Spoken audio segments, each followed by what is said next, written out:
লেখক ও গবেষক মহিউদ্দিন আহমেদ একটি কলাম লিখেছেন, নাম পাল্টানো বাঙালির একটা প্রিয় খেলা। সেখানে তিনি কিছু ঘটনার কথা বলেছেন, যেমন ৭১-এর ১৬ই ডিসেম্বরের পর সবকিছুতেই বঙ্গবন্ধুর নাম লাগাতে হবে, এরকম একটা চর্চা শুরু হয়েছিল। বাঙালি যেহেতু সবখানে সবকিছুতেই আধিক্যতা একটু বেশি, তো নিউ মার্কেটের কাঁচা বাজারে সাইনবোর্ড উঠল বঙ্গবন্ধু মুরগি মার্কেট। কারণ বাজারে দেখা মিলল বঙ্গবন্ধু মৎস্য মার্কেটের। বাজারে চলে এলো বঙ্গবন্ধু ব্লেড, বঙ্গবন্ধু সিগারেট। এখন জুলাই শহীদদের নিয়ে একই রকম টানা হেঁচড়া চলছে। মাঝে কিছুদিন পিরাউলে নিয়ে মাতামাতি ছিল, এর ফলে দুটো বিমানবন্দরের নাম বদলে গেল। এই আলাপটি তিনি সামনে এনেছেন এই কারণে যে সম্প্রতি পাবনায় এডওয়ার্ড কলেজ সুচিত্রা সেনের নামে মেয়েদের যে হোস্টেল রয়েছে সেটির নাম বদলে জুলাই শহীদদের নাম করা হয়েছে। তো তিনি প্রশ্ন তুলেছেন, সুচিত্রা মিত্র যে বাংলাদেশের ৩ জেনারেশনের ক্রাশ এবং দেশের বাংলা চলচ্চিত্রের দর্শকের কাছে তার মতো জনপ্রিয় নায়িকা আর কেউ হয়েছেন বলে প্রতীয়মান নয়, তার নাম ছেঁটে ফেলার কারণ কি হতে পারে? তিনি তো আওয়ামী লীগ করতেন না, স্বৈরাচারের দোসরও ছিলেন না। যদিও মহিউদ্দিন আহমেদ দুটো ব্যাখ্যা খুঁজে পেয়েছেন। তিনি বলছেন, প্রথমত তিনি হিন্দু, দ্বিতীয়ত তিনি ভারতীয়। আচ্ছা, সেক্ষেত্রে যদি প্রশ্ন করি, প্রীতিলতা ওয়াদ্দেদার কিংবা জগদীশচন্দ্র বসু, তাজউদ্দিন কিংবা কুদরতি খোদা, তাদের নামগুলো পাল্টে গেল কেন? ঠিক কোন জায়গায় এদের সাথে বাংলাদেশের জাতীয়তাবাদ বা দেশপ্রেম সাংঘর্ষিক? যারা এই নামগুলো পাল্টে ফেলার পেছনে ভূমিকা রেখেছেন, তারা কি এই মানুষগুলোকে ভালো করে জানেন? সেক্ষেত্রে নাম বদলে ফেলার এই যে রাজনীতি, তার পেছনে আসলে কি কাজ করে?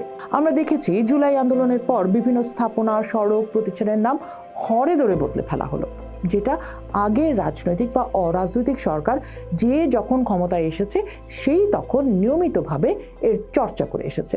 যেমন সাদেক হোসেন খোকা মেয়র হয়ে ভাবলেন জাতির বিশিষ্ট সন্তানদের নামে রাস্তার নাম থাকা উচিত। তিনি কি করলেন? পুরনো রাস্তাগুলোর নতুন নামকরণ করলেন। আমরা পেলাম ভাষা সৈনিক আব্দুল মতিন সড়ক, ভাষা সৈনিক বিচারপতি আব্দুর রহমান সড়ক, কমরেড ফরহাদ সড়ক ইত্যাদি। তিনি মুক্তিযুদ্ধের অন্য সব সেক্টর কমান্ডারের নামে সড়কের নামকরণ করলেও দৃষ্টিকটুভাবে বাদ থাকলেন মেজর জলিল আর কর্নেল তাহের। কারণটি সহজেই অনুমান করা যায়, এই দুজন মেয়র খোকার দলের শত্রুপক্ষের লোক। গবেষক মহিউদ্দিন তার লেখায় আরও কিছু ঘটনা টেনেছেন, যেমন আইয়ুব জমানায় মোহাম্মদপুর নামে একটি নতুন আবাসন প্রকল্প হয়েছিল ভারত থেকে আসা উদ্বাস্তুদের জন্য, যাদের বেশিরভাগই ছিলেন অবাঙালি। তো মোহাম্মদপুরে সুলতানি আর মোগল আমলের সব রাজা বাদশার নামে সড়ক থাকলেও বাদ পড়েছিলেন আকবর আর জাহাঙ্গীর।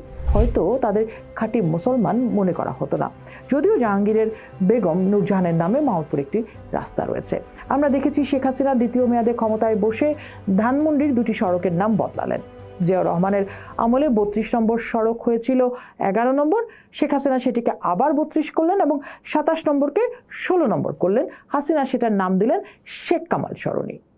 জিয়ার কবরকে নিয়ে আওয়ামী লীগ আর বিএনপির মাঝেও নামের পিং পং খেলা হয়েছে প্রতি শাসন আমলে। জনসাধারণের জন্য উন্মুক্ত স্থানটি একবার নাম নেয় জিয়া উদ্যান, আরেকবার নাম নেয় চন্দ্রিমা উদ্যান। দেশের প্রধান আন্তর্জাতিক এয়ারপোর্টটি নিয়েও এরশাদের আমল থেকেই একই পাল্টাপাল্টি খেলা চলেছে। শেষ পর্যন্ত পীর আউলিয়াদের নামে এসে থিতু হয়েছে বলা যায়। কিন্তু এই যে নাম বদলের রাজনীতিটি দেশের রাজনীতিবিদরা করেন, কেন করেন? তাদের কাছে যে ব্যাখ্যাটি পাওয়া যায় তা হচ্ছে জনগণের দাবি, অনুভূতি এবং বিশিষ্ট জনের প্রতি সম্মান দেখাতে তা করা হয়। এই কথাটি কি যথেষ্ট সাংঘর্ষিক নয়? যদি জনগণের দাবি এবং অনুভূতির কথা প্রাধান্য দেওয়া হয়, তাহলে বেগম রোকেয়া বিশ্ববিদ্যালয়, ঢাকা বিশ্ববিদ্যালয়ের রোকেয়া হলের নাম পরিবর্তনের দাবি কিভাবে ওঠে, কারা করে এই দাবি এবং কিভাবে তা গ্রহণযোগ্য হয়?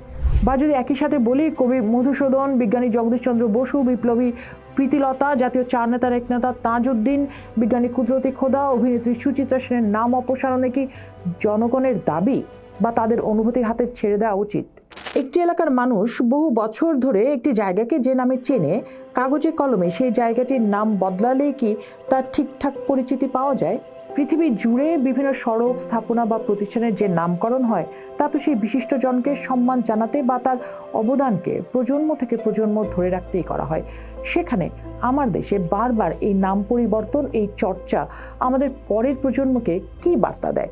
তা কি সমাজ বা রাষ্ট্র সংস্কারকরা ভাবেন, নাকি মহিউদ্দিন আহমেদ তার লেখায় যেভাবে বলেছেন যে নাম বদলায় এই জন্য যে তার হাতে বদলানোর ক্ষমতা আছে এবং সে তার পছন্দ বা ইগো দিয়ে যা খুশি করতে পারে সেই ব্যাখ্যাটি বেশি জুৎসই। শেষ করতে চাই লেখক মহিউদ্দিনেরই মজার মন্তব্য দিয়ে। জিপিওর সামনে থেকে গুলিস্তানের দিকে যে রাস্তা, সেটির নাম দেওয়া হয়েছে শহীদ আবরার সড়ক। যখন পাকিস্তান রাষ্ট্রটি বানানো হয় তখন এর নাম দেওয়া হয়েছিল জিন্নাহ এভিনিউ। 1971 সালের পর এটি হয়ে গেল বঙ্গবন্ধু এভিনিউ। এখন সেখানে এসেছে শহীদ আবরার।